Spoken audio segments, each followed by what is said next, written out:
Donc, je suis Jonathan Martens, je suis technicien dans la chaire métal liquide depuis novembre 2019. Le projet est de développer donc un dispositif de lévitation acoustique. L'intérêt du dispositif, c'est d'étudier notamment des alliages métalliques à très haute température en lévitation, afin de pouvoir mesurer des propriétés fondamentales telles que la viscosité et la tension de surface, qui serviront par la suite de données d'entrée dans des modèles numériques qui simulent le comportement du métal liquide. Et ces données sont intéressantes notamment pour la métallurgie de pointe, dans des domaines comme l'aéronautique ou le nucléaire, qui ont besoin de ces données pour pouvoir simuler assez finement le comportement du métal liquide, de manière à pouvoir prévenir ou en tout cas caractériser les défauts qui peuvent apparaître dans la matière. Le projet a été initié par Thibaut Catravo, donc le titulaire de la chaire métal liquide. Le constat a été fait que les outils existants permettaient de répondre de manière partielle aux besoins de mesure de ces propriétés. Et donc le choix a été fait d'utiliser la lévitation ultrasons, donc acoustique, qui nous permet de léviter des matériaux qui soient métalliques ou non. C'est un des principaux avantages de cette technique de lévitation. Donc pour créer la lévitation avec les ultrasons, donc on utilise deux coupoles qu'on met face à face, et les deux émettent des ultrasons de l'ordre de 40 kHz. Ces ultrasons, en se rencontrant, vont créer des ondes stationnaires.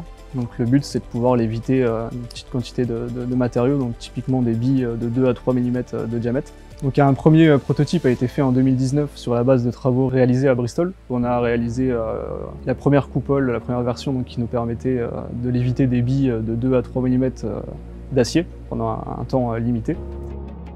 Et ensuite, grâce à l'optimisation de la géométrie des coupoles, on a réussi à améliorer la qualité de lévitation et aussi son intensité, qui nous a permis de travailler avec les matériaux les plus denses, comme l'or et le platine.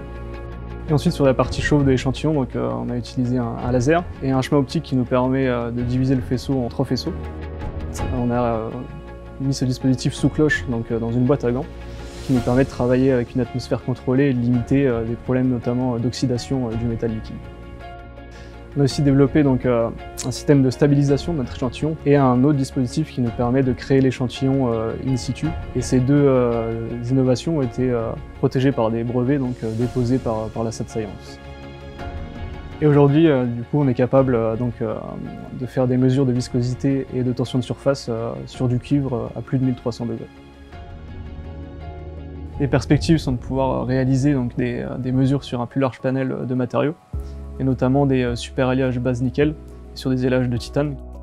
Ensuite, la SAT Science a réalisé une étude marketing sur l'intérêt que pouvaient porter les industriels sur notre dispositif. L'étude marketing a été positive. On a aussi pour projet de rendre mobile le dispositif de lévitation, de façon à pouvoir l'emmener sur des grands instruments de type synchrotron et pouvoir faire des mesures in situ de métal liquide en lévitation.